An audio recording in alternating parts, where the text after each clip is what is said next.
देखो रिकॉर्डिंग का मैसेज किया और स्क्रीन शेयर हो गया। हाँ मैम।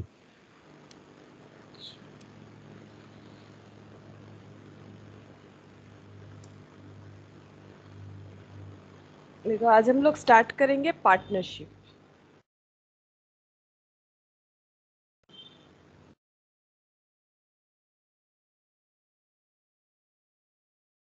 पार्टनरशिप ठीक है।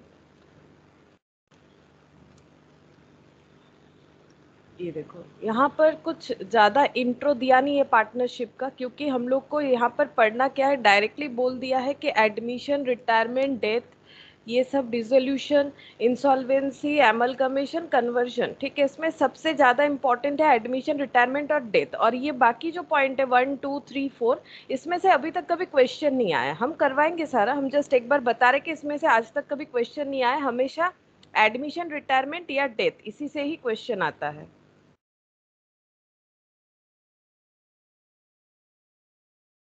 Good morning Vishal. Good morning ma'am. Good morning. तो हम लोगों को सबसे अच्छे से ये तीनों टॉपिक ही करना है, एडमिशन, रिटायरमेंट और डेथ, ठीक है। ये डिसोल्यूशन, इंसॉल्वेंसी, एमलगमेशन, इसमें से कभी आज तक क्वेश्चन नहीं आया है, फिर भी हम लोग करेंगे, ठीक है।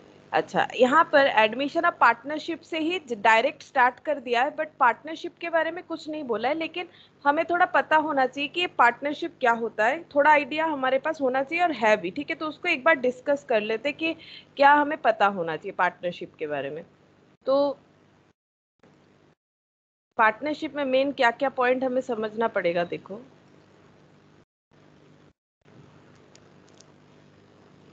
ठीक है, ये है पार्टनरशिप बिजनेस, और इसके फीचर्स क्या है ये हम लोग समझेंगे कि इसके फीचर्स क्या है। गुड मॉर्निंग इनकी। Good morning ma'am. Good morning. देखो इसमें फीचर्स क्या क्या है।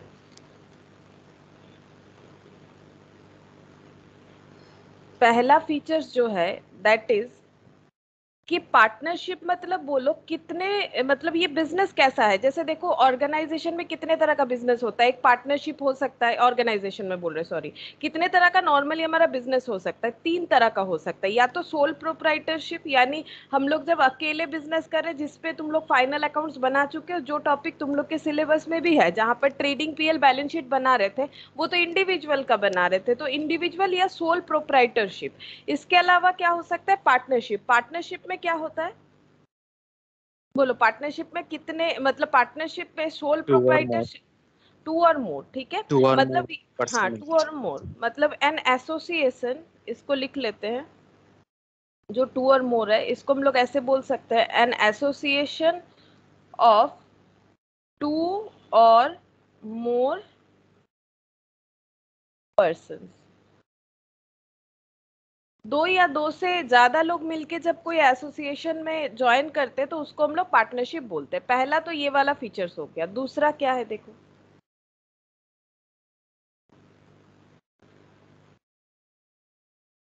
अच्छा, दूसरा फीचर्स है,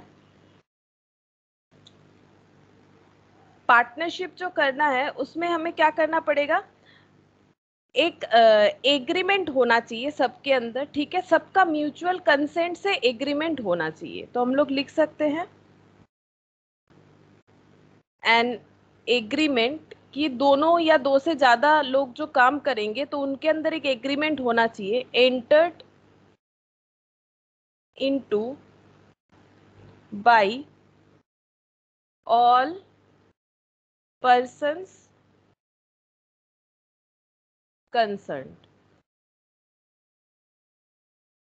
ठीक है। तो सब लोगों के कंसर्न से ही वो एग्रीमेंट बनना चाहिए। ऐसा नहीं कि एक, मतलब 5 लोग हैं तो 2 मान रहे 3 नहीं मान रहे, ऐसा नहीं होगा, ठीक है। 2 मान रहे 3 नहीं मान रहे, ऐसा नहीं होता है। ये एक होना चाहिए। नेक्स्ट जो है,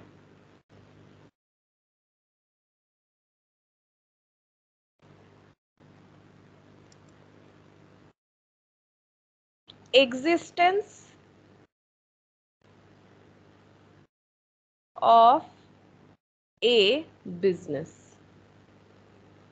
मतलब पार्टनरशिप तभी मानेंगे अगर सब कोई मिलके कुछ बिजनेस कर रहे हैं, झूठ मूठ का बैठे हैं ऐसे ही नहीं चलेगा, ठीक है। पार्टनरशिप तभी मान सकते हैं अगर हम लोग देखेंगे कि हाँ वहां पर कोई बिजनेस हो रहा है, अगर सब कोई मिलके एक बिजनेस कर रहे हैं, एक एग्जिस्टेंस होना चाहिए बिजनेस का, तभी उसको पार्टनरशिप माना जाएगा, अदरवाइज पार्टनरशिप नहीं माना जाएगा।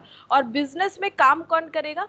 बिजनेस में काम कर सकते हैं सारे के सारे पार्टनर, या फिर ऐसा भी हो सकता है कि किसी के बिहाफ में कोई काम कर रहा है तब तब भी चलेगा, लेकिन एक्टिव होना पड़ेगा, ठीक है। मतलब स्लीपिंग पार्टनर भी होता है, एक्टिव पार्टनर भी होता है, लेकिन हमें क्या करना पड़ेगा, ये देखो इसका लैंग्वेज इस तरह से होगा, लिख के समझाते हैं।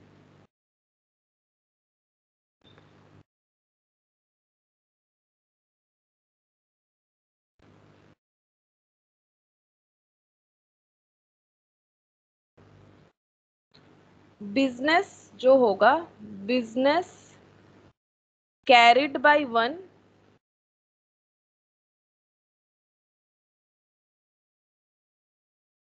सॉरी कैरिड बाय ऑल, ठीक है। या तो सब कोई मिलके वो बिजनेस करेंगे, या फिर क्या हो सकता है, और any one of them for all. Acting for all, ठीक है। या तो सब मिलके डिसीजन ले सकते हैं, या फिर कोई एक ले रहा है, बाकी सब पार्टनर है लेकिन एक ही ज्यादा मतलब डिसीजन वगैरह ले रहा है, वैसे भी हो सकता है, ठीक है। तो एक जन का काम भी बाकी सभी का परफॉर्मेंस माना जाएगा। अगर कोई एक, मान लो किसी क्रेडिटर के साथ कोई एग्रीमेंट कर लिया, कोई पार्टनरशिप फर्म, कोई एक पार्टनर, 3 पार्टनर है ए बी सी, ठीक है। तो अगर ए एग्रीमेंट करके आता है तो ये भी माना जाएगा कि बी सी ने भी वो एग्रीमेंट माना है, ठीक है। इसीलिए बोला जाता है कोई भी एक जन का परफॉर्मेंस जो है वो सबका परफॉर्मेंस माना जाता है। अच्छा, नेक्स्ट है प्रॉफिट शेयरिंग। शेयरिंग ऑफ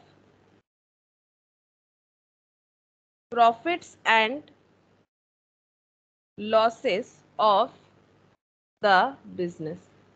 ये कैसे होगा, ठीक है, इसका डिस्कशन भी हम लोग को करना पड़ेगा, कि ये पढ़ना पड़ेगा कि कैसे हम लोग प्रॉफिट या लॉस जो है उसको शेयर कर सकते हैं। अच्छा, और क्या होगा, unlimited liability.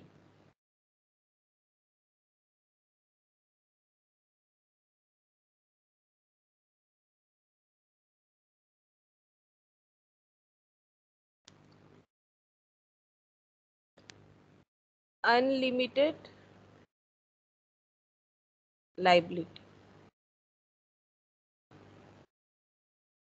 Of all partners, ठीक है। अनलिमिटेड लाइबिलिटी का मतलब होता है कि जब तक, मान लो अगर बिजनेस डिसोल्यूशन में जा रहा है तो क्या होता है ना, इन लोग का पर्सनल एसेट जो है वो तक बेच के क्या कर सकता है, कोई भी अपना जो है रिकवरी कर सकता है। ये बोला जाता है अनलिमिटेड लाइबिलिटी। मतलब बिजनेस बंद हो रहा है तो बिजनेस में जो भी हमारा एसेट वगैरह है वो बेच के हम लोग अपना लाइबिलिटी पे कर सकते हैं, लेकिन अगर पे नहीं होता है और अगर हम लोग पार्टनरशिप पे है तो हमारा पर्सनल एसेट वगैरह भी बिक सकता है, ठीक है। ये होता है अनलिमिटेड लाइबिलिटी। और ये एक, इस प्रॉब्लम को रिकवर करने के लिए दूसरा एक पार्टनरशिप आया हुआ है जो लॉ में तुम लोग पढ़ रहे होगे, एलएलपी, लिमिटेड लाइबिलिटी पार्टनरशिप। मुझे नहीं पता तुम लोग के लॉ में एलएलपी है कि नहीं है, लेकिन हाँ मैम। है। तो लिमिटेड लाइबिलिटी पार्टनरशिप ये आया हुआ है, ठीक है, इस वजह से ताकि पार्टनर लोगों को पर्सनल एसेट बेचना पड़े, ये सिचुएशन से ओवरकम कर सके, ठीक है, इसीलिए ये आया हुआ है।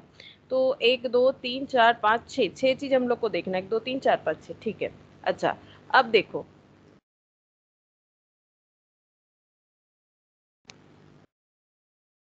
हम लोग को यहाँ पर क्या क्या प्रिपेयर करना पड़ेगा।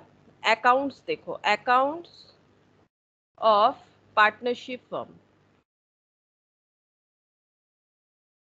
यहाँ पर क्या क्या अकाउंटिंग ट्रीटमेंट हमें करना पड़ेगा। नॉर्मली पार्टनरशिप में ट्रेडिंग पीएल बैलेंस शीट नहीं, ट्रेडिंग नहीं करना पड़ता है, पीएल और पीएल अप्रो करना पड़ता है। लेकिन हाँ, ट्रेडिंग भी तो इन लोग के बिजनेस में होता होगा, जो हमें करना नहीं पड़ता है, क्वेश्चन में नहीं आता है, लेकिन ट्रेडिंग ये लोग भी करते होंगे। Trading account, trading and profit and loss account and balance sheet, ये बनेगा, मतलब होता है, ठीक है, जो कि हमें ट्रेडिंग नॉर्मली कभी भी क्वेश्चन में नहीं मिलता है। पार्टनरशिप में पीएल बनता है, बैलेंस शीट बनता है, लेकिन ऐसा नहीं कि ट्रेडिंग नहीं बनेगा, ट्रेडिंग जरूर बनेगा, नहीं तो स्टॉक का कैलकुलेशन कहाँ दिखाएगा ये लोग। Profit and loss appropriation account बनता है, पीएल और पीएल एप्रो, और उसके बाद बनेगा पार्टनर लोगों का capital account, capital account of partners. और इसमें दो मेथड होता है, fixed and fluctuating, fixed and fluctuating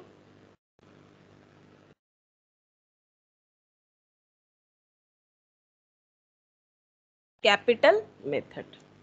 ये हम लोगों को करना पड़ेगा, जिसमें ट्रेडिंग बहुत ही कम आता है, ट्रेडिंग आता नहीं है, ठीक है। अच्छा, अब ये पार्टनरशिप का कंसेप्ट क्यों आया? पार्टनरशिप का कंसेप्ट इसीलिए आया है क्योंकि सोल प्रोप्राइटर जब बिजनेस कर रहे हैं तो वो अकेले पैसा लगाते हैं, ठीक है। लेकिन अगर हम लोग कोई बड़ा प्रोजेक्ट कर रहे हैं जहां पर हमारे लिए अकेले इतना पैसा लगाना पॉसिबल नहीं है, तो हम लोग वहां पर पार्टनरशिप का सोच सकते हैं, ठीक है। तो इसीलिए पार्टनरशिप बिजनेस आया, ताकि हम लोग फाइनेंशियल जो प्रॉब्लम है उससे कोप अप कर सके, ठीक है। इसके अलावा मैनेजमेंट भी एक बात होता है, अकेले इंसान से मैनेज करना इतना मतलब मुश्किल हो सकता है अगर बिजनेस ज्यादा बढ़ रहा है। तो उस केस में हम लोग क्या कर सकते हैं, हम लोग 2 3 4, ठीक है, इस तरह से 2 और मोर, ठीक है, 2 और मोर इंडिविजुअल्स मिलके हम लोग पूरे बिजनेस को संभाल सकते हैं इजीली, ठीक है। इसीलिए पार्टनरशिप का कंसेप्ट आया हुआ है। अच्छा, अब ये पार्टनरशिप जो बना हुआ है इसमें कौन सा एक्ट एप्लीकेबल होता है ये भी थोड़ा सा बता देते हैं, थियोरिटिकली आ सकता है। एज पर सेक्शन, कौन सा सेक्शन बता सकते हो? पार्टनरशिप एक्ट कौन से ईयर का है और कौन से सेक्शन में है? पार्टनरशिप एक्ट कब का है? 1932। Section 4 of the Partnership Act 1932, ठीक है। तो सेक्शन 4 में क्या बताया गया है? पार्टनरशिप एक्ट कब का है? 1932 का है। सेक्शन 4 में ही ये चीज बताया गया है कि एक्टिंग फॉर ऑल, ये वाला जो पॉइंट था ना, ये रहा, कहाँ गया? एन एग्रीमेंट एग्जिस्टेंस, कहाँ लिखा था मैंने? ये रहा, business carried on by all, ये इसी टॉपिक पे, मतलब जीएसटीसी पे बताया गया है। दैट इज सेक्शन 4 में क्या बताया है? Partnership is a relationship between, partnership is the relation between persons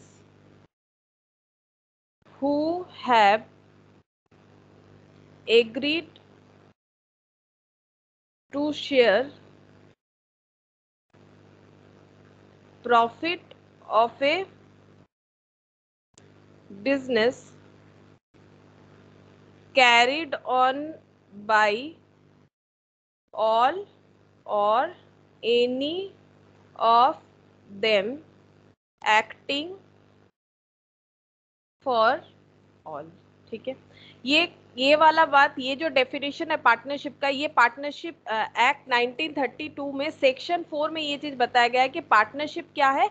ये रिलेशन है कितने लोगों के अंदर? Between persons, 2 or more persons, ठीक है। यहाँ पर लिख सकते हो ऐड करके 2 or more person who have agreed to share profit of a business carried on by all, ठीक है। या तो सब मिलके कर रहे हैं या फिर कोई एक स्पेसिफिकली सारा डिसीजन लेता है, बाकी सबको वो मानना पड़ेगा। क्योंकि पार्टनरशिप में एक्चुअली क्या होता है, अगर 3 पार्टनर है लाइक ए बी सी, तो अगर एक बी और सी को कुछ बोलेगा तो ए बन गया प्रिंसिपल, बी और सी एजेंट हो जाएंगे। बी अगर ए सी को कुछ मतलब बता रहा है कि ये ऑर्डर दे रहा है करना है, तो इसका मतलब ए और सी बन जाएंगे एजेंट और बी बन जाएगा प्रिंसिपल। इसीलिए पार्टनरशिप में रिलेशनशिप जो है वो एजेंट प्रिंसिपल का हो सकता है, ठीक है। अच्छा, जो फीचर्स मैंने लिखा है, जैसे कि ये देखो, एग्जिस्टेंस ऑफ एन एग्रीमेंट, ये देखो एग्जिस्टेंस ऑफ ए बिजनेस, अच्छा एग्जिस्टेंस ऑफ ए बिजनेस बताया, एग्रीमेंट का बताया, एन एग्रीमेंट, ये वाला पॉइंट, इस पॉइंट का मतलब क्या है? देखो, एग्जिस्टेंस ऑफ एन एग्रीमेंट। अच्छा, ये कहां पर लिखा हुआ है? पहला बात है ये सेक्शन 5 ऑफ पार्टनरशिप एक्ट 1932, ठीक है। पार्टनरशिप एक्ट 1932 है जो है, उसके सेक्शन 5 में एग्जिस्टेंस ऑफ एन एग्रीमेंट के बारे में बताया गया है। एग्रीमेंट क्या हो सकता है? एग्रीमेंट 2 तरह का हो सकता है, ठीक है। एक हो सकता है ओरल और रिटन, रिटर्न। ठीक है, ओरल और रिटन। अगर एग्रीमेंट रिटन में हो जाता है, अगर रिटन में हो जाता है उसी को हम लोग बोलते हैं डीड। ठीक है, अगर कोई एग्रीमेंट रिटन में होता है उसको हम लोग बोलते हैं डीड। अब रिटन में करवाना जरूरी इसीलिए है ताकि अगर कोई डिस्प्यूट हो, अगर कोई भी प्रॉब्लम हो तो वो उसको हम लोग लीगली हैंडल कर सकते हैं। अगर ओरल एग्रीमेंट है तो कोई बोलेगा मैंने इसे नहीं बोला था, वो बोलेगा नहीं ये तो हो नहीं सकता है, मतलब सब अपना अलग अलग बोलते जाएंगे। ठीक है, और जिसका कोई भी हमारे पास प्रूफ नहीं रहेगा कि नहीं ये जो है कोई इंसान झूठ बोल रहा है या कौन सच बोल रहा है, ना तो कोई अपना सच्चाई प्रूव कर सकेगा ना तो दूसरे का झूठ जो है उसको प्रूव कर सकेगा। इसीलिए रिटन होना बेटर होता है। लेकिन अगर रिटन है तो इसको बोलते हैं डीड। लेकिन ये जो है ये नेसेसरी नहीं है। ठीक है, तो पार्टनरशिप एक्ट 1932 सेक्शन 5 में बोला गया है कि a formal or written agreement is not mandatory. ठीक है, a formal or written agreement is not necessary to create partnership। जरूरी नहीं है, हम लोग ओरल एग्रीमेंट के थ्रू से भी कर सकते हैं, इसीलिए ओरल एग्रीमेंट भी हो सकता है। ठीक है, लेकिन प्रॉब्लम वो होगा कि ये लोग अपना कोई भी डिस्प्यूट हो उसको फिर मैनेज नहीं कर पाएंगे, इस वजह से रिटर्न होना बेटर होता है। अच्छा, next business, existence of an business. तो ये बात कहाँ पर लिखा हुआ है कि बिजनेस होना ही चाहिए, सेक्शन 2 सबसेक्शन बी। ठीक है, ऑफ पार्टनरशिप एक्ट 1932 में बोला गया है कि only section 2 subsection B of the Partnership Act 1932 only states that business includes every trade, occupation,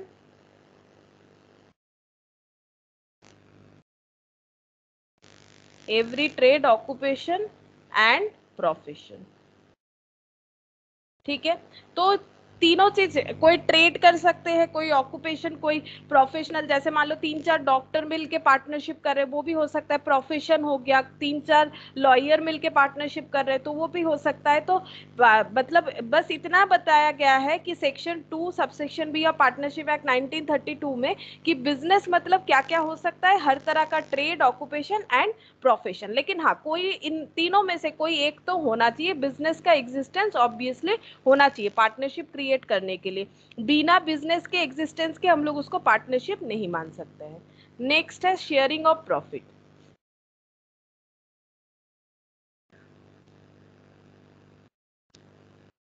sharing of profit,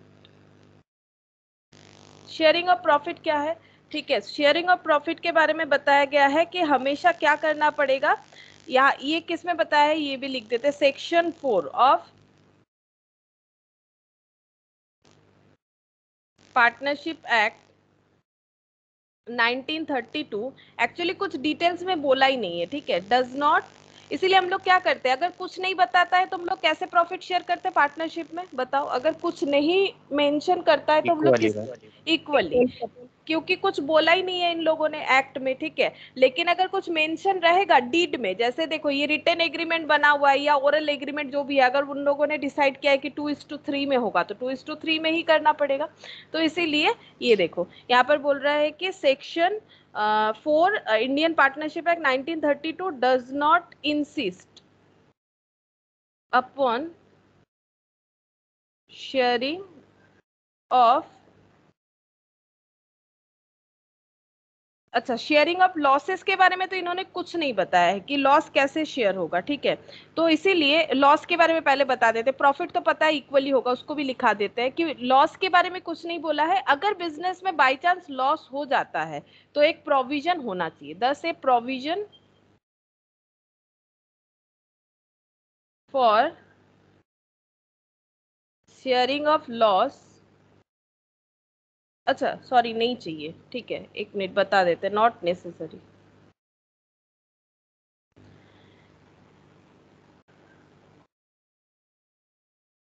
देखो प्रॉफिट कैसे होगा ये पहले बता देते। प्रॉफिट होता है if question silent then equally. If question specified, तो हमें फॉलो करना है क्वेश्चन को, ठीक है। ये हो गया फॉलो द क्वेश्चन, प्रॉफिट का बता दिया मैंने।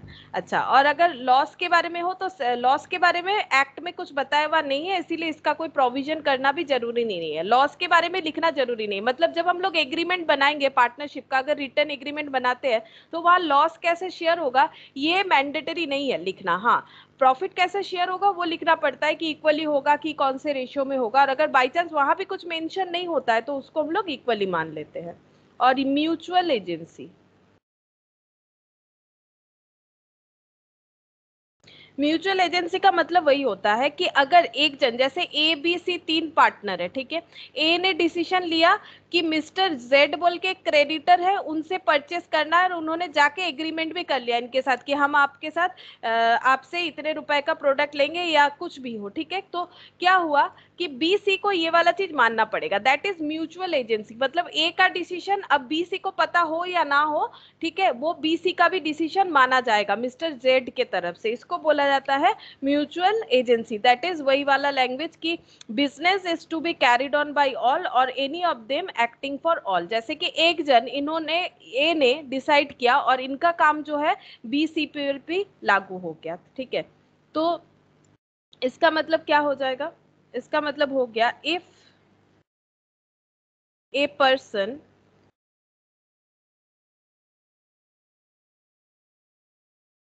carrying on the business acts not only for himself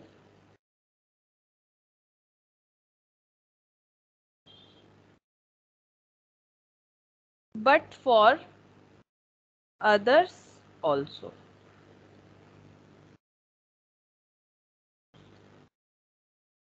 So that they stand in the positions of principals and agent. जो मैंने बोला था कि इसका मतलब ए का डिसीजन बाकी दोनों का हो गया, इस केस में ए प्रिंसिपल हो गया और बाकी बी और सी दोनों क्या हो गया, एजेंट हो गया। तो इन दोनों में, इन लोगों में क्या होता है, पार्टनरशिप में प्रिंसिपल और एजेंट वाला रिलेशन हो सकता है, ठीक है। अच्छा, उसके बाद माइनर एज ए पार्टनर, क्या हम लोग माइनर को एज ए पार्टनर ले सकते हैं, क्या लगता है? प्रॉफिट में ले सकते हैं लेकिन लॉस में नहीं होगा वो। प्रॉफिट नहीं, प्रॉफिट का हिस्सा नहीं डिस्ट्रीब्यूट कर सकते? नहीं, पहले ये बताओ कि हम लोग प्रॉफिट पार्टनरशिप में ले सकते कि नहीं ले हाँ सकते? मैम ले सकते हैं। ले सकते हैं, पहले ले ये है कि सकते हैं। हम, हाँ ले सकते हैं। माइनर जो है उनको हम लोग पार्टनरशिप में ऐड कर सकते हैं। A minor can be added in partnership, but एक कंडीशन रहेगा कि इसको सिर्फ प्रॉफिट मिलेगा, है ना। तो बट द कंडीशन हाँ ma'am. Is that he can get to share a profit only.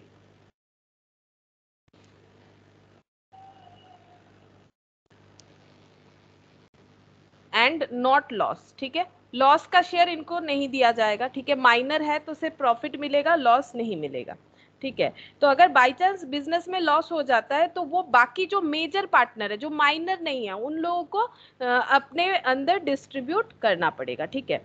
अच्छा, तो अगर तो यह लिख ही देते, then if there is any loss, if there is any loss, अगर किसी भी तरह का लॉस होता है, should be distributed among major partner, ठीक है। तो ये हो गया हम लोगों का पार्टनरशिप में जो भी हमें थोड़ा बहुत पता करना था। अच्छा, अब और एक चीज पता करना है कि नंबर ऑफ पार्टनर कितने होंगे। जो एक्ट आया है कंपनीज एक्ट के हिसाब से, नंबर ऑफ पार्टनर मिनिमम कितना होगा और मैक्सिमम कितना होगा। मिनिमम, मिनिमम कितना होगा ये तो बोल ही सकते हैं हम लोग। मिनिमम कितने लोग होने? 2। 2 लोगों के बिना तो पार्टनरशिप हो ही नहीं सकता है। और मैक्सिमम जो है वो क्या होगा? बोलो मैक्सिमम कितना? हाँ बोलो कितना है मैक्सिमम जो है वो बताना है सेक्शन 464 ऑफ कंपनीज एक्ट के हिसाब से, ठीक है, इसी में बताया गया है, ऑफ कंपनीज एक्ट 2013। हाँ बोलो। 50 नॉट मोर देन, नहीं एक मिनट देख लेते हैं। Companies act 2013 more than association or partner consist of more than 100 numbers of as may be prescribed shall be formed for the purpose of 50 जो है ना वो रूल 10 के हिसाब से है। 50 भी है करेक्ट, मैक्सिमम 50 भी है, लेकिन वो रूल 10 के हिसाब से है। लेकिन section 464 of the companies act 2013 के हिसाब से बोला गया है कि कोई भी पार्टनरशिप जो है वो नो एसोसिएशन और partnership consisting of more than 100 numbers of person. ये क्या बोला है ये लिखवा देते हैं, नो एसोसिएशन और partnership consisting of more than 100 number of persons। ये इस रूल्स के हिसाब से। और एक रूल्स भी है जो मैक्सिमम नंबर को बताता है, दैट इज रूल 10। वो भी बता देते हैं। रूल 10 ऑफ कंपनीज रूल्स 2014 के हिसाब से, ठीक है, 50 मैक्सिमम नंबर ऑफ पार्टनर हो सकता है 50, ठीक है। तो ये थोड़ा सा हमें पता चल गया। वैसे देखो लॉ में है, पता तो है ही तुम लोगों को, इससे अगर कोई भी एमसीक्यू आए तो हम लोग कर सकते हैं। अच्छा अब हम लोग नेक्स्ट जो करेंगे दैट इज प्रॉफिट शेयरिंग का बहुत सारा रेशियोज जो होता है हमें कैलकुलेट करना पड़ता है। यहाँ पर तुम लोग को भी वही चीज मिलेगा, तुम लोग के यहाँ पर एग्जाम्पल्स वगैरह है इसके, तो ये हमें पता होना जरूरी है, नहीं तो हम लोग क्या होता है ना कैलकुलेशन नहीं कर पाएंगे। बड़ा बड़ा जो क्वेश्चन होगा उसमें ये प्रॉफिट शेयरिंग रेशियो बहुत गड़बड़ हो जाता है सबसे, तो इस पर थोड़ा हमें ग्रिप लाना चाहिए। तो यहाँ पर जितने भी एग्जाम्पल्स है वो भी करेंगे और कुछ मेरे क्वेश्चंस है वो भी हम लोग सॉल्व करेंगे कि किस तरह से हम लोग प्रॉफिट शेयरिंग रेशियो को कैलकुलेट कर सकते हैं। यहाँ पर वही पार्टनरशिप के बारे में इंट्रो दिया हुआ है छोटा सा, तो हम लोगों ने तो काफी कुछ पढ़ लिया है। अच्छा अब यहाँ पर स्टार्ट करते हैं। प्रॉफिट एंड लॉस जो है उसका रेशियो कैसे कैलकुलेट करना है, तो रेशियोज पे कुछ क्वेश्चन हम लोग डिस्कस करेंगे। दिखाइए ना। क्या चीज? ये वाला?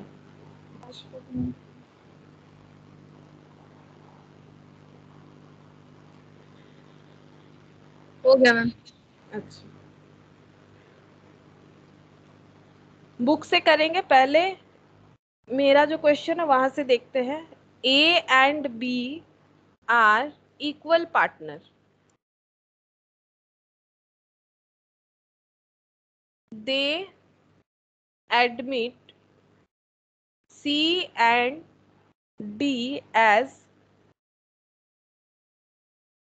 partners with 1/5 and 1/6 shares respectively.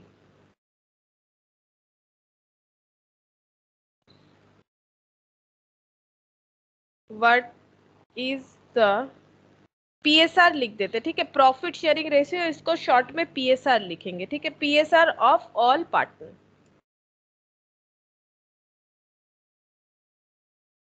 तो देखो कैसे हम लोग क्वेश्चन को सॉल्व करेंगे। हम एक बता देते हैं उसके बाद तुम लोग भी बताते जाना, ठीक है। तो पहले यहाँ पर बोला है कि ए बी दो इक्वल पार्टनर है, तो सबसे पहले ए बी दो पार्टनर थे, फिर सी डी आ गए, तो अभी कितने पार्टनर हो गए? 4 पार्टनर हो गए। और हम लोगों को कैलकुलेट करने बोला है कि नया रेशियो क्या होगा, what is the PSR of all partner, मतलब ए बी सी डी सबका हमें रेशियो पूछा है। तो हम लोग इस तरह से करेंगे, हम इस तरह से करते ये बेटर होता है। यहाँ पर ओल्ड लिखेंगे, यहाँ पर न्यू लिखेंगे, ठीक है। तो ओल्ड में कितने लोग थे? ओल्ड में 2 पार्ट, अच्छा यहाँ पर ओल्ड में 2 पार्टनर थे, तो दोनों पार्टनर का रेशियो क्या था? इक्वल मतलब क्या होता है? इक्वल मतलब कितना कितना लिखना पड़ेगा? बोलो। इक्वल मतलब 1:1। हाँ, तो इसको क्या लिखेंगे 1/2, 1/2, ठीक है, ये ओल्ड। अच्छा, नए कौन कौन आ गए? नए आ गए हैं सी और डी, हम इस तरह से लिख रहे हैं, लेकिन उनका कोई ओल्ड रेशियो नहीं होगा क्योंकि वो न्यू पार्टनर है। तो इसीलिए ए बी सी डी, जिसमें ए बी ओल्ड वाले कॉलम में ए बी का ही डेटा आएगा बिकॉज तब सी डी थे ही नहीं, और न्यू वाले में सबका डेटा आएगा, ठीक है। अब देखो इन लोगों ने सी और डी को लिया है, कैसे हिसाब से लिया है? सी और डी को लिया गया है 1/5 और 1/6 शेयर के हिसाब से, ठीक है। तो सी का शेयर कितना है? 1/5, और डी का शेयर कितना है? 1/6, ठीक है। तो एक चीज सोचो, जब कोई नया पार्टनर आ जा रहा है, चाहे एक पार्टनर आए चाहे दो पार्टनर आए, क्या पुराने पार्टनर को सैक्रिफाइस नहीं करना पड़ेगा? बोलो, क्या पुराने पार्टनर को सैक्रिफाइस करना पड़ेगा? तो इसका मतलब ये जो 1/5 और 1/6, क्या ए बी ने अपना शेयर सैक्रिफाइस किया तभी तो उसमें से 1/5 और 1/6 दोनों को मिला होगा? सोचो, है ना? हाँ। तो कैसे कैलकुलेशन करना पड़ेगा? जब हमें क्वेश्चन में कोई डिस्क्रिप्शन नहीं दिया हुआ है कि जो नए पार्टनर यानी इनकमिंग पार्टनर जो आ रहे हैं उनको अपना शेयर किस तरह से मिल रहा है, यहाँ पर सिर्फ शेयर का क्वांटिटी बता दिया 1/5 1/6, बट ये नहीं बताया है कि 1/5 और 1/6 कैसे मिला है। ए बी से मिला है वो हमें पता है, लेकिन किस तरह से, कितना ए ने दिया कितना बी ने दिया, इसका जब डिटेल्स नहीं होता है तो हमें कैसे कैलकुलेशन करना पड़ेगा? देखो, तब हम लोग ये मानेंगे कि टोटल जो फर्म का प्रॉफिट है वो है 1, ठीक है। लेट टोटल प्रॉफिट बी 1, ठीक है। 1 इसीलिए मान रहे हैं, जब परसेंटेज का बात होता है हम लोग 100 मानते हैं, ये इसको क्या बोलते हैं? पार्ट, ठीक है, पार्ट। तो ये अगर पार्ट में होता है तो हम लोग 1 मानेंगे। तो अगर टोटल प्रॉफिट 1 है, सी और डी को 1/5 1/6 दे देने के बाद ए और बी के पास कितना बचेगा? बोलो, after C and D's admission, remaining profit कितना होगा? अगर टोटल मेरा 1 था और मैंने इन दोनों को, मतलब इन ए बी ने इन दोनों को 1/5 और 1/6 दे दिया, तो कितना बचेगा? बोलो, कैसे कैलकुलेट करेंगे? कर देंगे 1/5। हाँ, 1 माइनस क्या करेंगे? 1/5 प्लस 1/6, है ना। एक सिंपल सा कैलकुलेशंस देखो, 1/5 मतलब कितना परसेंट होता है? बोलो, परसेंटेज में एक बार ट्रांसफर करोगे तो बहुत इजीली समझ में आएगा। 1/5 मतलब कितना परसेंट होता है? 20 इंटू 100 करने से 20 नहीं होता है? हाँ। और 1/6 मतलब कितना होगा? पॉइंट में आएगा, एक बार देख लो कितना आता है। 30 कितना आएगा नहीं पता मुझे, एक बार देखो 1/6 इंटू 100 करके देखो।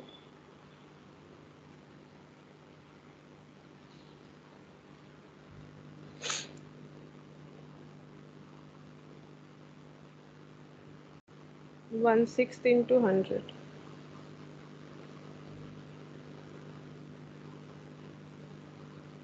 कितना आ रहा है? 16.66% आ रहा है ना।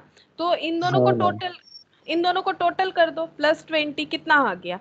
36.66%। तो बचेगा कितना? अगर दो पार्टनर को हम लोग अपना प्रॉफिट का इतना दे दे रहे हैं तो 100 से ये माइनस कर दो, कितना बचना चाहिए?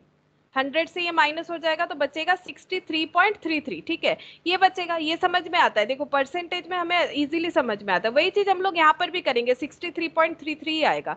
अच्छा, ये दोनों का एलसीएम करो, 5 और 6 का एलसीएम कितना होगा? 30। जब एलसीएम नहीं होता है तो मल्टीप्लीकेशन करना पड़ता है ना। तो यहाँ पर 6 आएगा, यहाँ पर 30 डिवाइडेड बाई 5 6 आ गया, 6 इंटू 1 6, और 30 डिवाइडेड बाई 6 5 आ गया, और ये 1 इंटू करेंगे तो 5 ही आएगा। तो 1 माइनस 11/30 तो कितना होगा? 30 एलसीएम हो गया, 30 माइनस 11 कितना हो जाएगा? 29 ना। कितना आ रहा है 30 माइनस 11? 19 में 19/30, है ना। तो एक बार 19/30 करके देखो क्या इतना आता है, चेक कर लेते हैं। अप्रोक्सीमेशन तो आ ही जाएगा। 19/30 इंटू 100 करके देखो आ रहा है कि आ रहा है, ठीक है। तो ये देखो, वही 100 वाला चीज हम लोग पार्ट में कर रहे हैं। तो इसका मतलब जब ये दोनों पार्टनर आ जाएगा तो ए और बी को क्या करना पड़ेगा? सैक्रिफाइस। तो इन लोगों ने अपना सैक्रिफाइस किया और सी और डी को अपना अपना हिस्सा दे दिया। उसके बाद बचा ये वाला प्रॉफिट, ठीक है। अब ये प्रॉफिट ए और बी में कैसे डिवाइड करना पड़ेगा, अगर उसके बारे में भी कुछ नहीं बताया हुआ, क्योंकि हम बार बार क्वेश्चन में हमें ये चीज देखना है कि क्या इंफॉर्मेशन है क्वेश्चन में। अगर इनकमिंग पार्टनर को कैसे प्रॉफिट मिला उसका कोई इंफॉर्मेशन नहीं है, तो सबसे पहले हम लोग ये कैलकुलेट करेंगे कि उनको प्रॉफिट देने के बाद हमारे पास कितना रह रहा है। तो ए और बी ये हिस्सा किसको जाना चाहिए, बताओ ये हिस्सा किसको जाना चाहिए। टोटल में से अगर मैंने सी और डी का हिस्सा हटा दिया तो ये हिस्सा किसको बिलोंग करेगा, ए और बी को। ए और बी को। तो ये जो है ये ए और बी का है, तो ए और बी को कितना मिलना चाहिए उसके बारे में भी तो नहीं बताया कि सी डी आने के बाद इन लोगों को कैसे मिलेगा। अगर नहीं बताया है तो प्रीवियसली जैसे मिल रहा था अभी भी वैसे मिलेगा, प्रीवियसली जैसे मिल रहा था अभी भी वैसे मिलेगा। बोलो प्रीवियसली इन लोगों को कैसे प्रॉफिट मिल रहा था, इक्वल, तो अभी भी इक्वल मिलेगा। तो 19/30 को हमें इक्वली डिवाइड करना है, तो कैसे करेंगे 19/30 होल डिवाइडेड बाय क्या हो जाएगा 2। जैसे 10 को दो पार्ट में डिवाइड करना है तो 10/2, तो वैसे ही 19/30 डिवाइडेड बाय 2 ये कितना हो जाएगा 19/30 इंटू 1/2, है ना। तो कितना हो जाएगा 19/60, यहाँ पर कितना हो जाएगा 19/60। देखो समझ में आया कि नहीं, क्योंकि ये समझना जरूरी है, नहीं तो क्वेश्चन कर नहीं पाओगे जब तक हम लोग रेशियो नहीं सीख पाएंगे। तो 19 ये जो बचा था इसको हम लोगों ने इक्वली डिवाइड कर दिया 1/2 और 1/2 में, ठीक है। तो उस तरह से हम लोगों ने डिवाइड कर दिया, तो 1930 डिवाइडेड बाई 2 करने से इतना ही आएगा 19/60 आएगा। लेकिन न्यू रेशियो पूछा है, यानी A:B:C:D। ए कितना आया 19/60, बी कितना आया 19/60, सी कितना आया 1/5, डी कितना आया 1/6। इससे हम लोग रेशियो नहीं निकाल सकते। रेशियो तब तक नहीं कैलकुलेट होता है जब तक उसका बेस बराबर नहीं होता है, क्योंकि इसका मतलब हो गया 60 में 90, 60 में 90, ये तो 5 में 1। अब इसको कैसे हम लोग एट पर करें, उसके लिए हमें क्या करना है, या तो हम लोग सारा एलसीएम कर सकते हैं 60, 60, 5 और 6 का, वैसे भी होगा 60, 60, 5 और 6 इसका एलसीएम कर सकते हैं, या फिर हम लोग क्या कर सकते हैं इन दोनों को 60, इन दोनों का बेस हम लोग 60 में ट्रांसफर कर सकते हैं। ये देखो इस तरह से 1/5 इसमें कितना मल्टीप्लाई करें ये 60 हो जाए 12, 12 इंटू 5 60 होता है, यहाँ भी 12 इंटू करेंगे तो नेट इफेक्ट तो 0 हुआ ना। मैंने ऊपर भी 12 लिखा नीचे भी 12 लिखा, मैंने 1/5 को कहाँ चेंज किया नहीं, ठीक है। अगर ऊपर और नीचे दोनों जगह में हम लोग डेटा लिखते हैं तो चेंज कहाँ किया, चेंज तो किया ही नहीं। तो 6 इंटू कितना लिखना चाहिए ताकि ये बेस जो है बराबर हो जाए, 6 इंटू कितना लिखे बताओ 10। तो 19 सारी जगह पे 60 आ गया, हटा दो 19:12 कितना हो जाएगा 10। ये नया वाला रेशियो बनेगा, ठीक है। ये हो गया नया ratio. Ma'am old minus new करके भी तो निकाल सकते हैं ना इसका। ओल्ड माइनस न्यू करेंगे तो सैक्रिफाइस निकलेगा, सैक्रिफाइस या गेनिंग निकलेगा। अगर हम लोग ओल्ड माइनस न्यू करेंगे तो हमें सैक्रिफाइस मिलेगा कि कितना सैक्रिफाइस हुआ है। हम लोग तो नया रेशियो निकाल रहे हैं कि नया कितना बना है अभी एग्जिस्टिंग। ओल्ड माइनस न्यू करने से हमें सैक्रिफाइस या गेन वो पता चलता है। अच्छा नेक्स्ट देखो, ABC आर शेयरिंग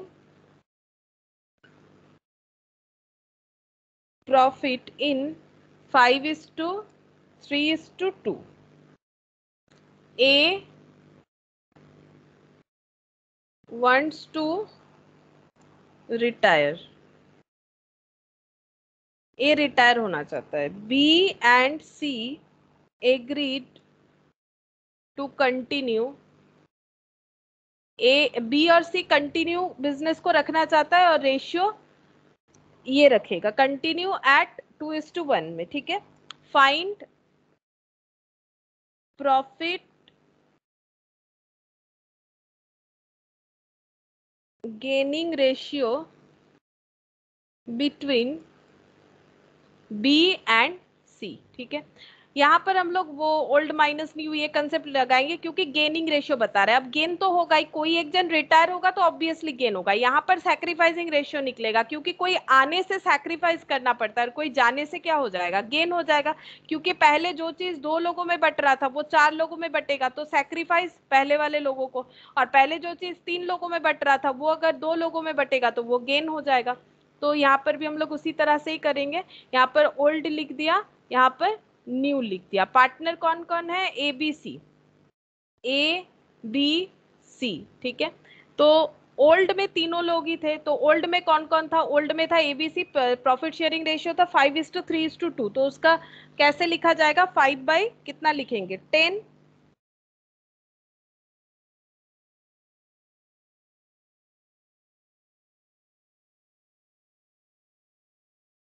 3/10, 2/10, ये हो गया पुराना वाला रेशियो। नया रेशियो में ए नहीं बचेगा क्योंकि ए जो है वो रिटायर हो गया है। बी और सी और जो 2:1 में कंटिन्यू रखना चाहता है अपना बिजनेस, तो 2/3 और 1/3 हो गया। हमें पूछा है गेनिंग रेशियो बताओ, तो हम लोग गेन निकालेंगे। तो बताओ गेन किन लोगों का हुआ है? पहले ये सोचो कि गेन किन लोगों का हुआ है। B and C. बी और बी सी का। एंड सी, बी एंड सी को गेन हुआ है। अब कितना गेन हुआ है ये हम लोग कैसे पता करेंगे? देखो पहले से बी और सी के पास कितना प्रॉफिट था?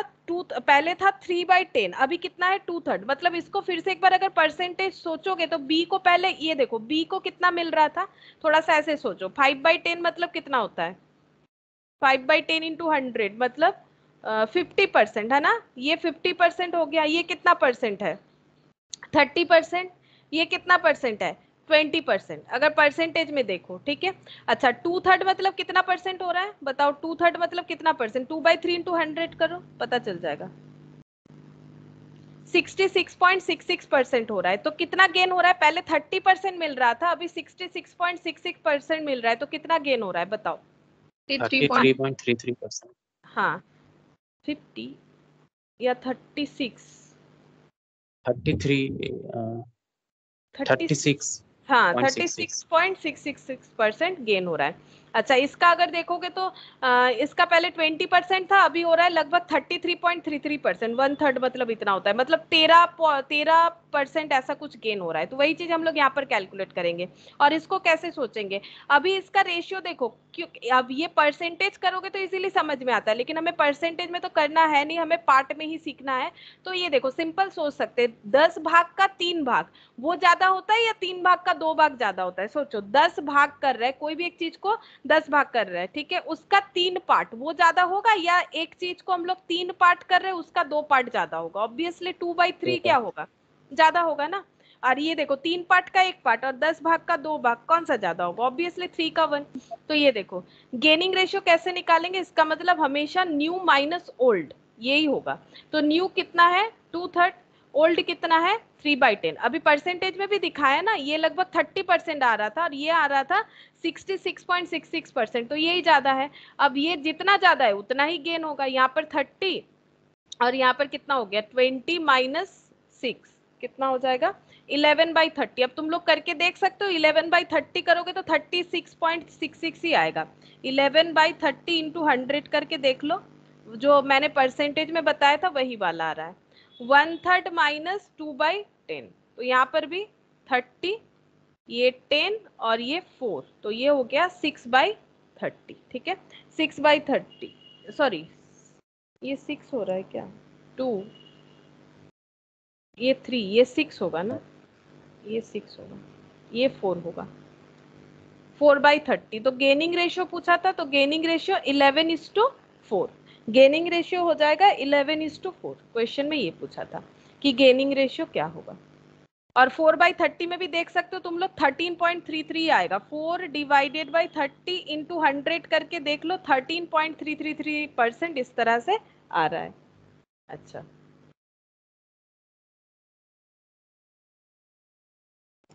नेक्स्ट और एक question,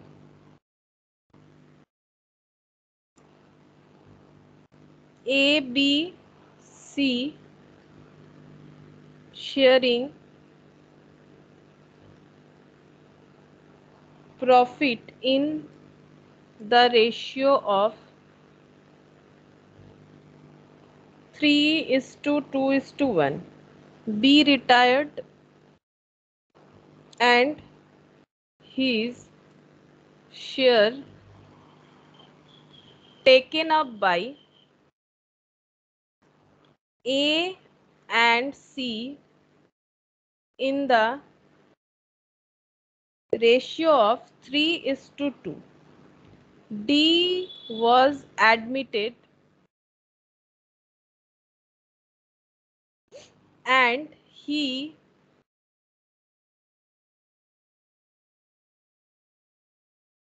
acquires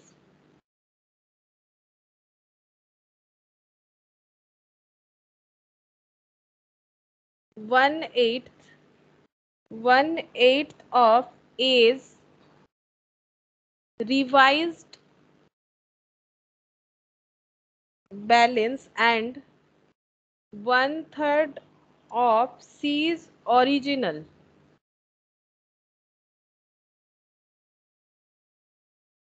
balance in his favor. Find out gaining and new ratio. Old और न्यू।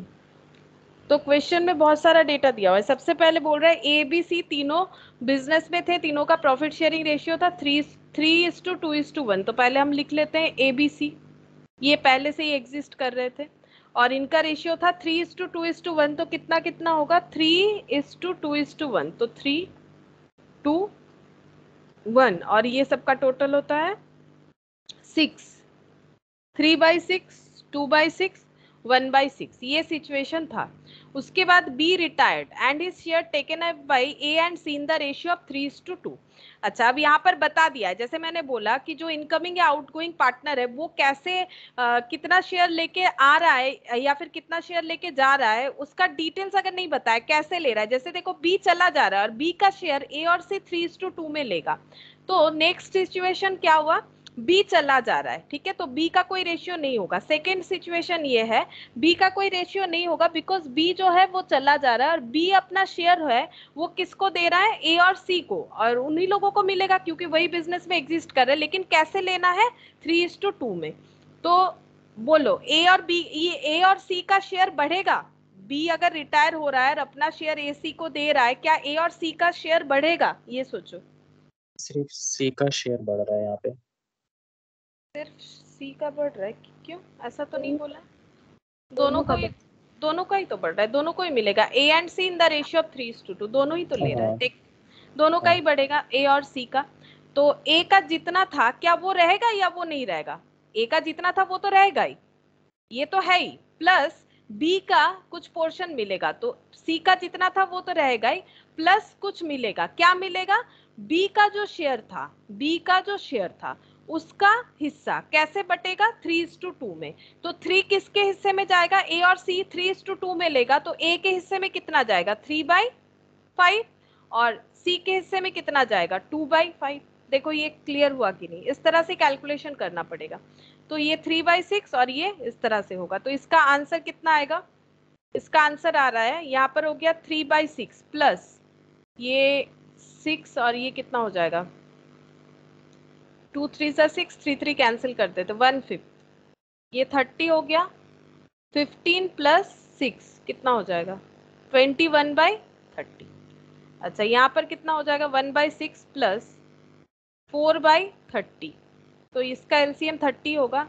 5 प्लस 4 9/30। मतलब आफ्टर रिटायरमेंट ऑफ बी ए और सी का नया रेशियो बन गया 21/30 एंड 9/30।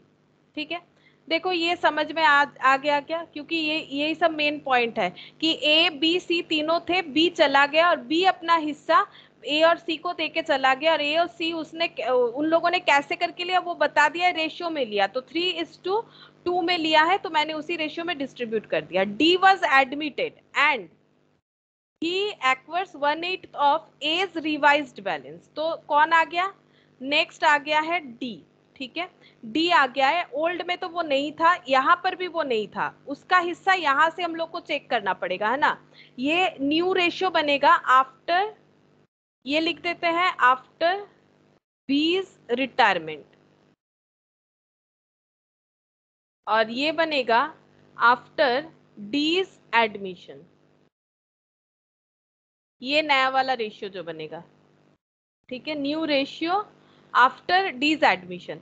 तो डी आ गया है बिजनेस में, लेकिन उसको वो अपना शेयर कैसे कैलकुलेट किया, 1/8 of the A's revised balance. तो ए का रिवाइज्ड बैलेंस क्या है, ए का पहले का बैलेंस कितना था 3/6, रिवाइज्ड कितना आया बताओ, रिवाइज्ड कितना आया,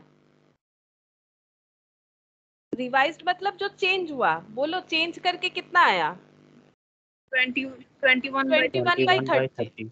ठीक है, ये रिवाइज्ड बैलेंस का 1/8 तो डी को क्या मिलेगा, रिवाइज्ड बैलेंस ए का कितना है 21/30, इसका 1/8 कैसे लिखेंगे, इनटू 1/8, ऑफ मतलब क्या होता है इनटू, ये देखो क्या लिखा हुआ है, लिखा हुआ है 1/8 ऑफ, तो into 1/8 into A's revised balance, and उसके साथ और भी है, एंड क्या है 1/3 ऑफ सीज ओरिजिनल बैलेंस, ये तो लिया ही है, प्लस 1/3 ऑफ, और क्या मिला है 1/3 ऑफ सीज ओरिजिनल बैलेंस, तो सी का ओरिजिनल बैलेंस क्या था बताओ, सी का ओरिजिनल बैलेंस क्या था 1/6 करेक्ट, 1/6 सी का ओरिजिनल बैलेंस था 1/6।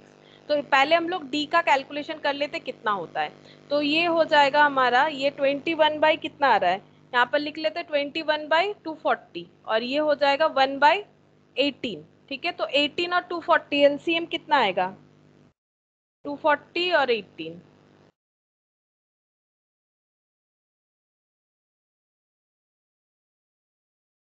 18 और 40, 18 इंटू 40, 720 आ रहा है, ठीक है 720, तो 240 720 डिवाइडेड बाय 240 कितना आ रहा है 3 इंटू 21 63, अच्छा 18 और ये 720 डिवाइडेड बाय 18 40 आएगा आई थिंक, हाँ 40 आ गया, 40 इंटू 1 40 हो गया, तो 40 प्लस 63 103 बाई 720, 103 बाई 720, ये आ गया डी का हिस्सा। लेकिन अगर डी को ए और सी से कुछ मिला है तो इसका मतलब ए और सी का एग्जिस्टिंग जो है वो कम होगा कि नहीं होगा, ये बताओ, ए और सी का एग्जिस्टिंग जो है वो कम होगा कि नहीं होगा, क्योंकि बी तो भी सिनेरियो से आउट हो गया, बी का कुछ करना ही नहीं है हमें, ए का कितना था 21/30, लेकिन ए ने अपना जो शेयर था उसमें से कितना दे दिया है, कितना दिया है, ये किसका हिस्सा है 21/240 किसने दिया है बताओ, ये 21/240 किसने,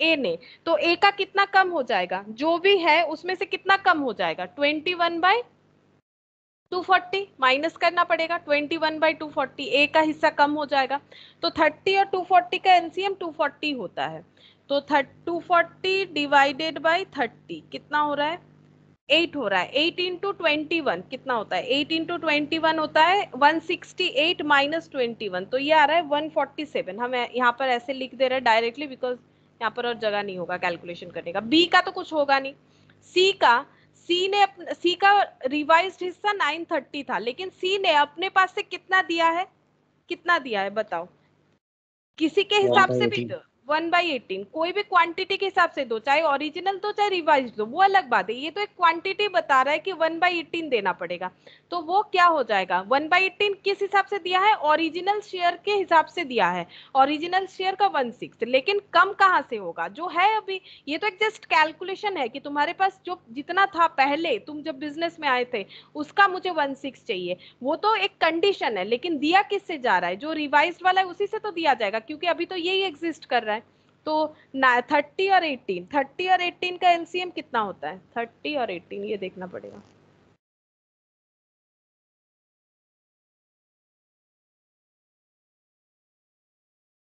सिक्स इंटू 15 90, तो 30 इंटू 3 और 9 ये 27 होगा, 27 माइनस और ये 18, 90 डिवाइडेड बाई 18 ये हो गया 5, तो 27 माइनस 5 तो ये हो जाएगा 22/90। अब हम लोगों को क्या पूछा था क्वेश्चन में, पूछा था कि नया रेशियो बताओ और गेनिंग रेशियो, तो न्यू रेशियो कैलकुलेट करते हैं, न्यू रेशियो, न्यू कौन कौन है पार्टनर, ए सी और डी, क्योंकि बी तो चला गया वो तो रिटायर हो गया, 147/240,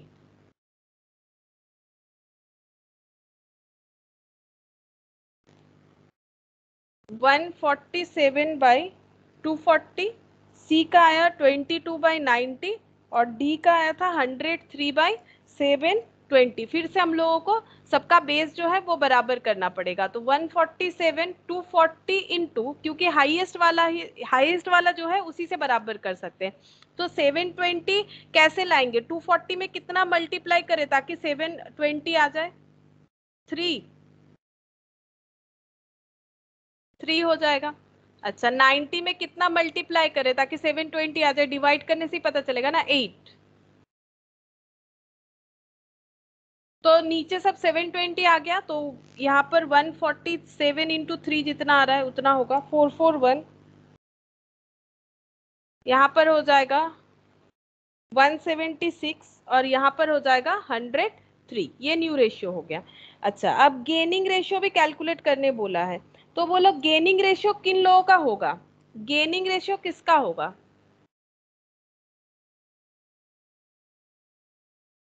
गेनिंग सिचुएशन कब क्रिएट हुआ होगा बताओ? ए एंड सी का होगा गेनिंग रेशियो। हाँ, ए एंड सी का होगा, लेकिन कब होगा? जब बी रिटायर कर रहा था, है ना। गेनिंग रेशियो कब होगा? जब बी हाँ रिटायर कर रहा था, ठीक है। अच्छा, अगर ओवरऑल गेनिंग रेशियो भी हम लोग चाहे तो वो भी कैलकुलेट कर सकते हैं। एक तो यहाँ पर भी कैलकुलेट कर सकते हैं कि बी के रिटायरमेंट के बाद गेनिंग रेशियो कितना होगा। तो गेनिंग रेशियो तो हम लोग यहाँ से भी बोल सकते हैं, जो इन लोगों को मिला 1/5 और 4/30, क्या ये गेनिंग रेशियो नहीं है? 1/5 मिल गया, बी के रिटायर होने के बाद ए को एक्स्ट्रा कितना मिला? 1/5, 3/6 तो था ही, और बी के रिटायर होने के बाद सी को कितना मिला? 4/30। तो आफ्टर रिटायरमेंट ऑफ बी अगर पूछोगे गेनिंग रेशियो क्या है, आफ्टर रिटायरमेंट ऑफ बी अगर पूछेगा कि गेनिंग रेशियो क्या है, तो 1/5, ये देखो 1/5 इज टू 4/30। फिर इसको भी बराबर करना पड़ेगा, यहाँ पर 6, यहाँ पर 6, तो ये हो गया 6/6 इज टू 4। ये इस कंडीशन में होगा जब बी रिटायर हो रहा है। लेकिन अगर ओवरऑल पूछे कि आफ्टर एडमिशन ऑफ डी क्या कोई गेनिंग हो रहा है, चेक कर सकते हैं। कैसे चेक करेंगे कि ए का प्रीवियस कितना था? 3/6, अभी कितना मिल रहा है? 147/240। तो इसको हम लोग चेक कर सकते हैं। ये देखो, ए ओल्ड था 3/6, न्यू मिल रहा है 147/240। सी का ओल्ड था 1/6, अभी मिल रहा है 22/90, ठीक है। तो ये मैंने पहले क्या लिख दिया? मैंने पहले ओल्ड लिखा है, फिर ये न्यू लिखा है। गेन तब होगा अगर आंसर नेगेटिव में आएगा, है ना। गेन तो तभी होगा अगर आंसर नेगेटिव में आएगा। जैसे मान लो पहले मुझे 10% मिल रहा था, अभी मुझे 15% मिल रहा है, तो ओल्ड माइनस न्यू गेन तभी ना होगा अगर ये मेरा नेगेटिव आए, ठीक है। हमें फॉर्मूला रटने का जरूरत नहीं, हम लोग कंसेप्ट में चलेंगे ना। मैंने ओल्ड माइनस न्यू लिखा है, normally formula new minus old होता है, तो फॉर्मूला से क्या लेना देना? अगर मेरा नेगेटिव आता है आंसर तभी गेन होगा, अगर नेगेटिव नहीं आता है तो गेन नहीं होगा, ठीक है। तो हम लोग देखते हैं कि गेन हो रहा है कि नहीं हो रहा है।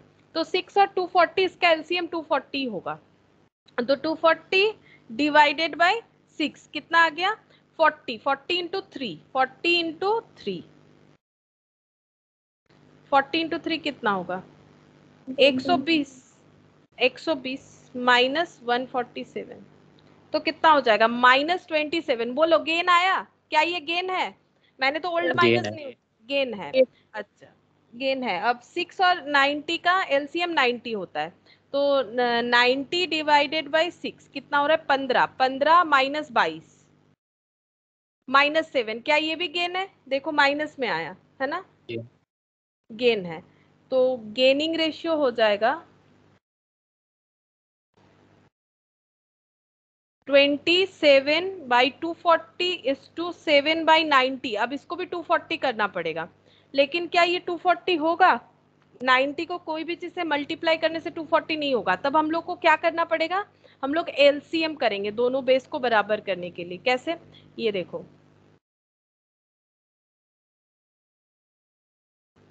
अच्छा 3 इंटू 3 इंटू 8, तो 3 इंटू 3 इंटू 8 इंटू 10, तो ये 720 आएगा।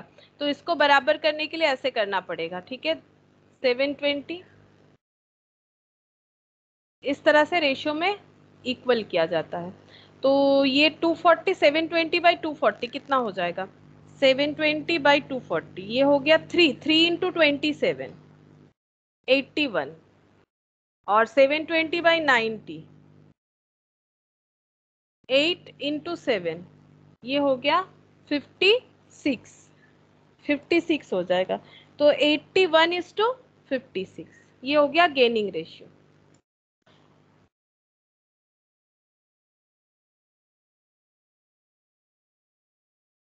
अच्छा, नेक्स्ट क्वेश्चन है क्वेश्चन नंबर 4 ना। हाँ,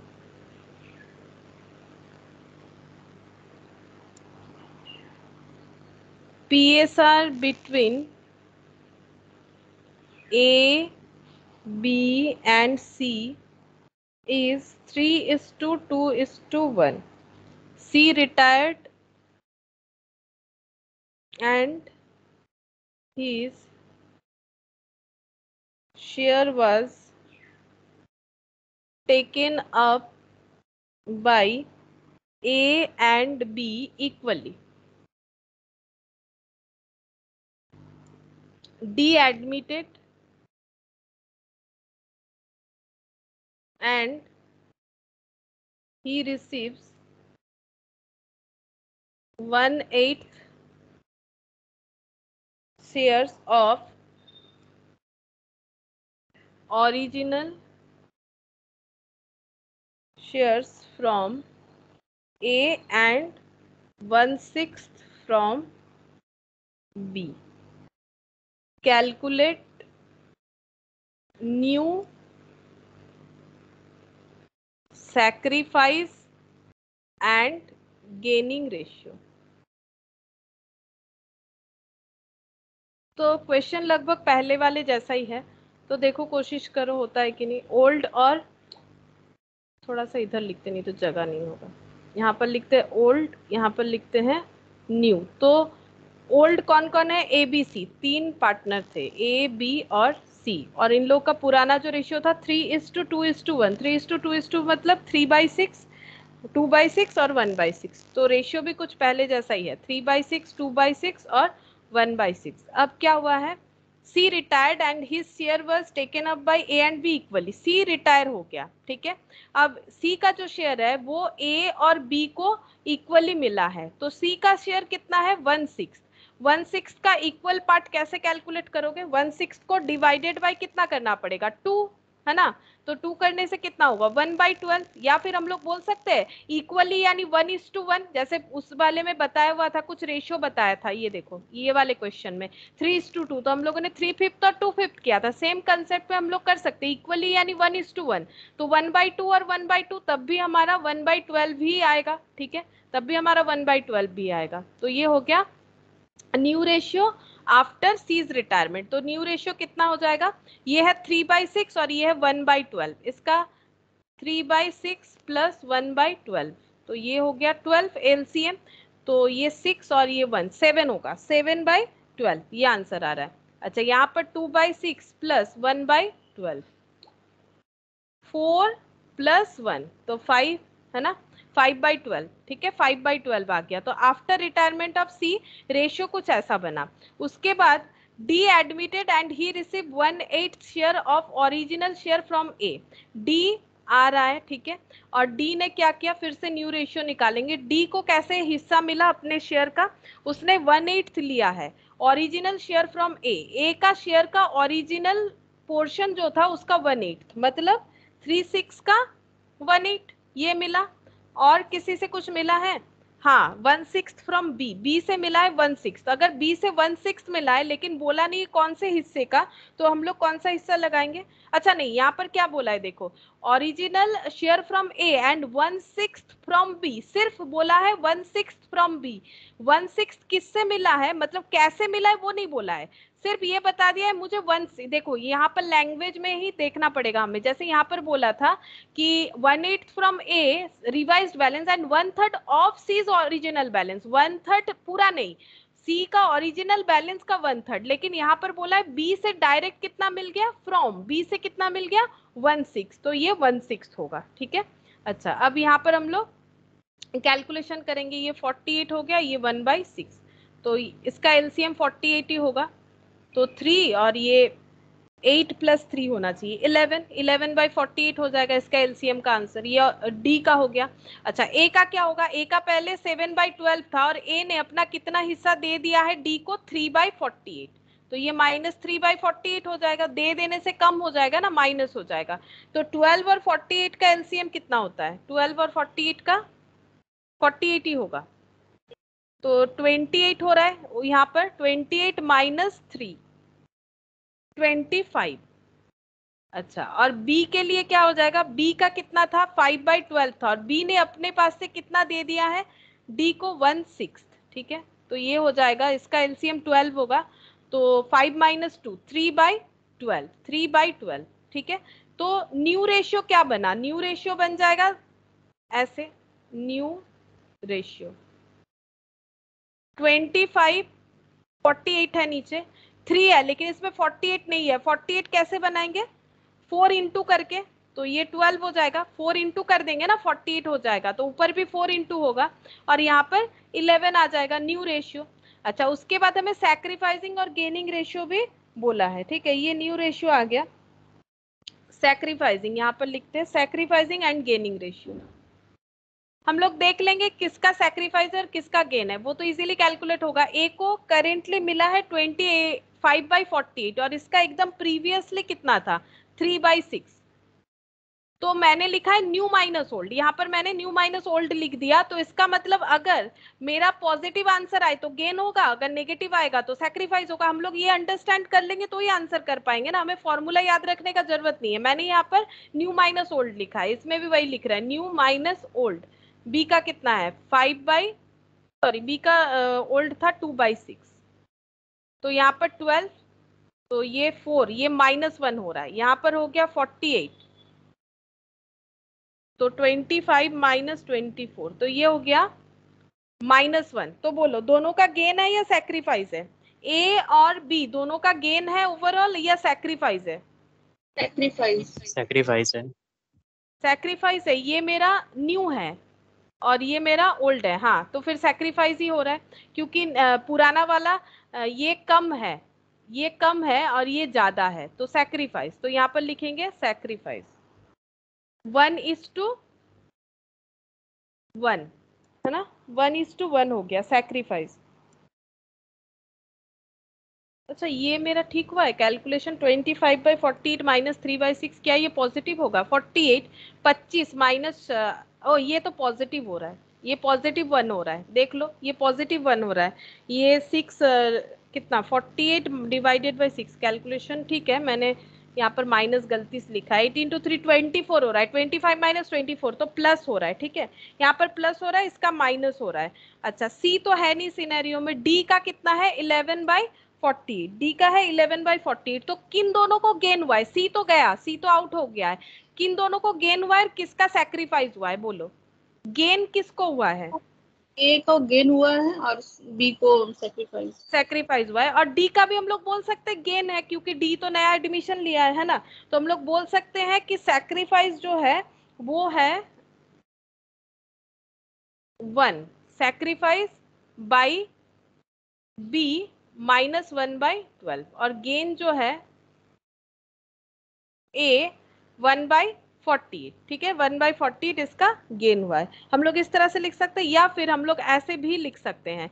गेनिंग रेशियो अगर बताना है तो हम लोग ऐसे बता सकते हैं कि ए और डी दोनों का पॉजिटिव दिख रहा है, तो गेन दैट इज 1/48, और बी जो है उसका सैक्रिफाइस दिख रहा है, दैट इज 1/12। बी में और कुछ हम लोग लिख नहीं सकते, इसमें 1/12 ही लिखना पड़ेगा।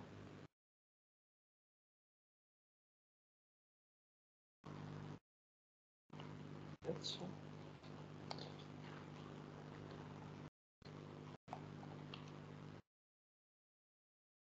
Question 5,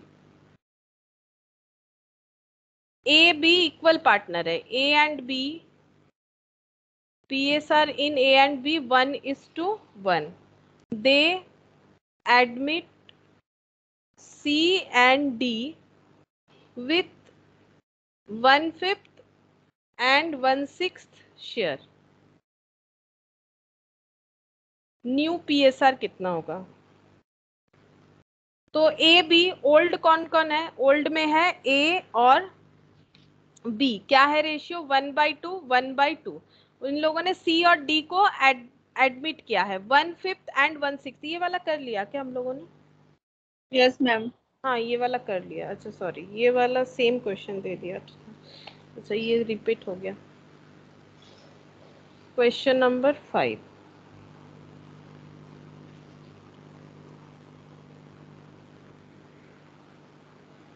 ABC PSR is 3:2:1। B retired, ये भी हो गया क्या देख लेते हैं, and take the share in 3:1, the new profit, हाँ retired and share taken up by A and C 3:, अच्छा सेम ही है, वो 3:2 था, ये 3:1, छोड़ो इसका भी जरूरत नहीं है, सेम क्वेश्चन है, दूसरा और एक ही क्वेश्चन है वो देख लेते हैं। PQR share profit and loss in 4:3:2। Q retires and P and R decide to share PSR in 5:3. Then immediately H is admitted of 3/10 share of profit, half of which was gifted by P and remaining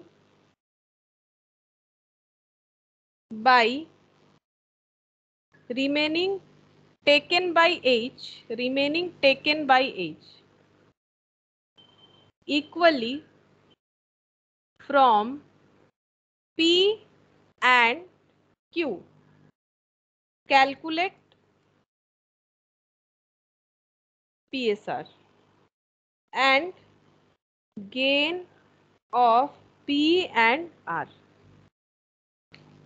अच्छा तो देखो इसमें क्या बोल रहा है, इसमें थोड़ा सा अलग बोला है, इसीलिए मैंने ये वाला क्वेश्चन दिया। यहाँ पर बोल रहा है कि PQR ये तीनों पार्टनर थे जिन लोगों का प्रॉफिट शेयरिंग रेशियो था 4:3:2। तो पहले ये लिख लेते हैं, ओल्ड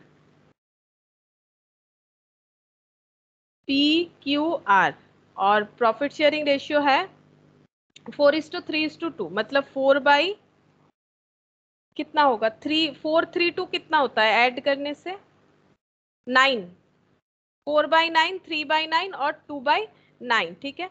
Q रिटायर्स, Q चला जाएगा, ठीक है, तो न्यू कंडीशन क्या होगा, Q चला जाएगा। अब उसके बाद क्या हो रहा है, then immediately H is admitted, और H को इमीडिएटली लिया जाएगा, मतलब Q जा रहा है और उधर H आ रहा है, ठीक है, Q जा रहा है और H आ रहा है, और H को कैसे शेयर मिला है, H is admitted of 3/10 share of profit, half of which was gifted by P। H को मिला है 3/10 ऑफ शेयर ऑफ प्रॉफिट, और ये कैसे मिला है, ये हाफ दिया है किसने, half of which was gifted by P and remaining taken H equally from P and Q।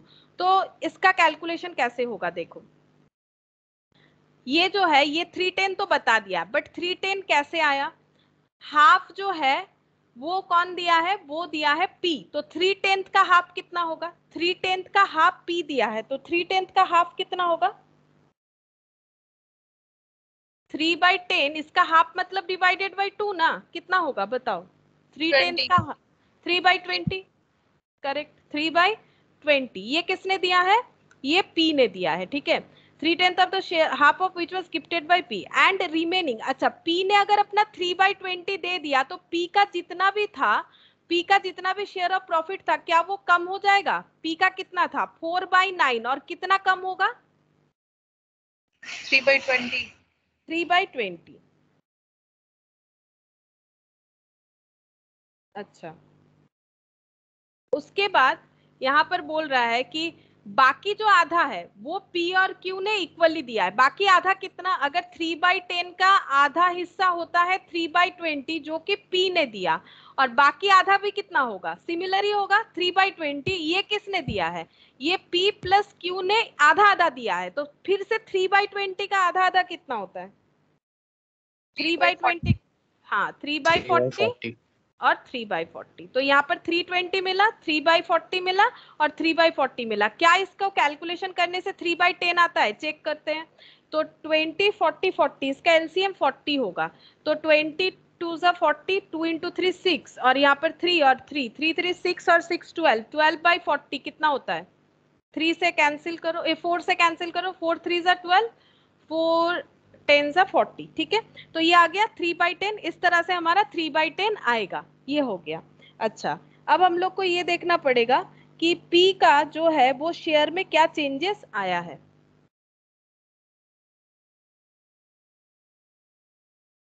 अच्छा, यहाँ पर अच्छा Q जो रिटायर हो गया उसका इफेक्ट नहीं दिखाया मैंने। Q जो रिटायर हो गया तो फिर P और R का शेयर भी तो बढ़ेगा, पहले वो भी दिखाना चाहिए था। यहाँ माइनस मैंने पहले कर दिया, इसको भी करेंगे। देखो हमारा 4/9 था, लेकिन जैसे H एडमिशन लिया है उससे P और Q का शेयर घटेगा, वैसे सॉरी P और R का शेयर घटेगा। उसी तरह से जब Q चला जाएगा तो P और R का शेयर भी तो बढ़ेगा, क्योंकि Q जब चला जा रहा है तो वो अपना हिस्सा किसको देके जाएगा? ऑब्वियसली एग्जिस्टिंग पार्टनर लोगों को मिल जाएगा। और कौन से रेशियो में मिलेगा? कुछ तो बताया नहीं है, तो कितना मिलना चाहिए? 3/9 है ना, कितना मिलना चाहिए फिर? कितना मिलेगा? 3/9 को कैसे डिस्ट्रीब्यूट करना पड़ेगा?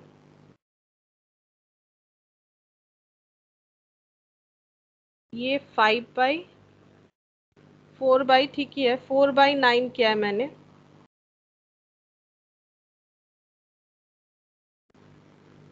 3/9 है, 3/9 और 2/9, 9 तो मैंने सही लिखा है।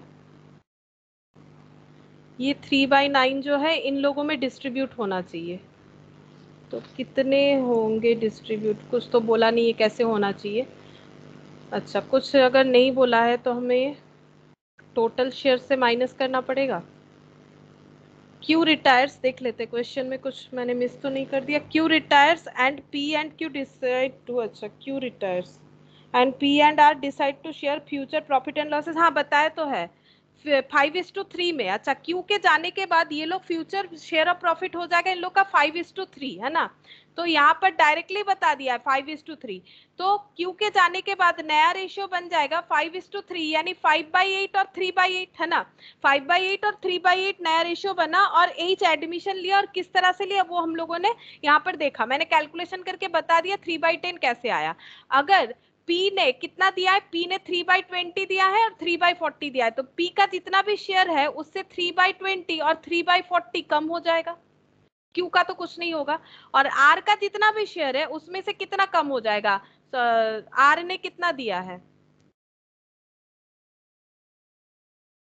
Remaining H equally taken from P and Q। Q है क्या? एक मिनट रुको, P एंड R होगा, taken from P and R। ये आर होगा, गलत हो गया था, मैंने गलत लिखा था। Taken from P and R हो सकता है ना, क्यू कैसे होगा? क्यू तो रिटायर कर गया, ये पी एंड आर होना चाहिए। ठीक है, तो आर, आर का कितना कम होगा? आर ने एक ही पोर्शन दिया है, दैट इज 3/40। अब रेशियो निकाल लो, 8 20 और 40 का एलसीएम कितना होता है? 8 20 और 40 का एलसीएम 40 8 होगा। 40 होगा। तो 8 5 सा तो 25 माइनस ये 6 हो गया, ये कितना हो गया? 3। तो ये कितना हो जाएगा? माइनस करके 25 माइनस 6 माइनस 3 कितना होगा? 25 माइनस 9 16। हाँ 16, और ये भी 40। 15 माइनस 3 कितना हो जाएगा? 12। 15 माइनस 3 हो गया 12। तो नया रेशियो कितना बन गया? 16/40 इज टू 12/40 इज टू 3/10। अब इसको भी 40 कर लेंगे तो 16 12, और इसको 40 करने के लिए इंटू 4 और इंटू 4, तो ये हो गया 12। इसको सिंप्लीफाई करेंगे तो कितना हो जाएगा? 4 4 16, 4 3 12, 4 3 12। तो 4:3:3 ये हो जाएगा हमारा न्यू रेशियो। और गेनिंग और सैक्रिफाइसिंग कैलकुलेट करना पड़ेगा। तो गेनिंग रेशियो या सैक्रिफाइसिंग कैसे पता करेंगे? ये था ओल्ड रेशियो, मतलब क्यू के रिटायरमेंट होने के बाद रेशियो बना था 5/8, उसके बाद हो गया 16/40। चेक करते हैं, पी और आर का पूछा है, तो 5/8 बना था क्यू के रिटायरमेंट के बाद, और अभी बन गया है 16/40।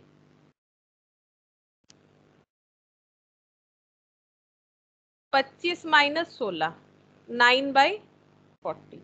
अच्छा, ये ओल्ड था, ये न्यू था, तो पॉजिटिव आंसर आया। सोचो प्रॉफिट है मतलब गेन है कि गेन नहीं है? 3/8 और 12/40, बोलो ये गेन है कि सैक्रिफाइस है? सैक्रिफाइस है। सैक्रिफाइस, ये ओल्ड है ये न्यू है, पॉजिटिव आया तो फिर ये क्या हो गया? सैक्रिफाइस हो गया। तो 9 और दोनों में ही पॉजिटिव आया, तो सैक्रिफाइस कितना हो जाएगा? 9:3, 9:3 यानी 3:1, ठीक है। 5/8 और ये 16/40, इसके हिसाब से मैंने किया, ठीक है।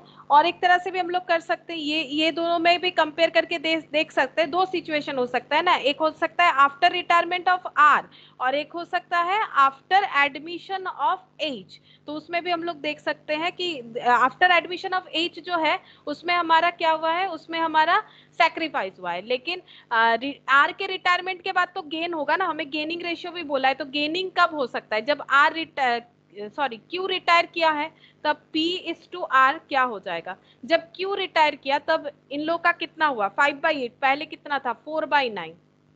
तो 4/9 माइनस 5/8 जब क्यू रिटायर हो गया। और आर के केस में क्या हुआ था? 2/9 और 3/8, 2/9 और 3/8, 2/9 और 3/8। तो मैंने यहाँ पर ओल्ड माइनस न्यू किया है, तो ये कितना हो गया? 72। तो 32, 45 और ये हो जाएगा 16 माइनस 27। तो दोनों केस में नेगेटिव आंसर आ रहा है। 32 माइनस 45 कितना हो गया? -13/72 और 16 माइनस 27 -11/72, तो 13:11। ये बन रहा है scenario after retirement of Q. Q के रिटायरमेंट के बाद दोनों का क्या हुआ? ये था ओल्ड, ये था न्यू, तो क्यू के रिटायरमेंट के बाद गेन हुआ, ये गेन, ठीक है। क्योंकि क्वेश्चन में बोला है ना गेन और सैक्रिफाइस दोनों निकालो, तो बोला नहीं कौन से सिचुएशन में होगा, वो तो हम लोग खुद पता कर सकते हैं। कोई रिटायर होने से गेन होता है और कोई एडमिशन लेने से क्या होता है? सैक्रिफाइस होता है। इसलिए ये सैक्रिफाइसिंग रेशियो आ जाएगा 3:1 और गेनिंग रेशियो आ गया 13:11, ठीक है। तो ये जो क्वेश्चन है काफी स्टैंडर्ड क्वेश्चन है, ठीक है। इसको अगर अच्छे तरीके से एक बार देख लेते हो तो जो भी प्रॉफिट शेयरिंग रेशियो का कैलकुलेशन होगा कुछ भी प्रॉब्लम नहीं होगा। इसके साथ तुम लोग के बुक में जो एग्जाम्पल्स है ये देख सकते हो, ये अब काफी आसान लगेंगे, ठीक है। एग्जाम्पल जो है 4-5 यहाँ पर दिया हुआ, ज्यादा नहीं, 4-5 भी नहीं है, शायद 3 या 4 ही दिया हुआ है। अगर सेम है तो करने का जरूरत नहीं है, लेकिन एक बार प्रैक्टिस कर सकते हो ताकि बाद में क्वेश्चन जब करोगे तो ये सब प्रॉब्लम अराइज ना हो कि कौन सा गेनिंग है और कौन सा सैक्रिफाइसिंग। और कभी कभी एमसीक्यू में भी आ जाता है, ठीक है। और अगर एमसीक्यू पैटर्न ज्यादा फॉलो हो रहा है क्योंकि, तो ये सब आ सकता है, पहले भी आता था गेन सैक्रिफाइसिंग रेशियो बताओ। तो आज हम लोग इतना ही करते हैं, नेक्स्ट दिन हम लोग मेन क्वेश्चन जो है उससे स्टार्ट करेंगे। पहले हम लोग ट्रीटमेंट ऑफ गुडविल स्टार्ट करेंगे। तो आज हम लोग इतना ही करते हैं।